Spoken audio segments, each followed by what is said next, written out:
નમસ્કાર મારા વાલા ચાહક મિત્રો, જય દીપોમાં, જય ગૌ માતા, જય માલધારી. મિત્રો, હું છું આપણો લોકલદેવ ગમન સાંથર. મને જણાવતા ખૂબ જ આનંદ થાય છે કે આપણી ગાય માતાને મહારાષ્ટ્ર સરકારે રાજ્ય માતા જાહેર કરી અને બહુ આનંદ થયો.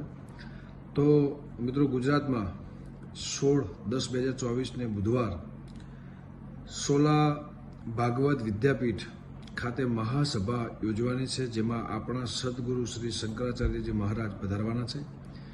તો એમના હસ્તે ધ્વજરોપણ કરી ગૌ માતાને રાષ્ટ્રમાતા જાહેર કરો, આંદોલનને આગળ વધારવાનું છે. તો સર્વે સમાજના લોકો, સનાતન ધર્મના લોકો, હિન્દુ ધર્મના લોકો, ગૌ ભક્તો, માલધારીઓ અને અન્ય સમાજના લોકો મળીને સદગુરુ શ્રી શંકરાચાર્ય મહારાજને સમર્થન આપીએ અને સર્વને મહાસભામાં પધારવા આહવા કરું છું.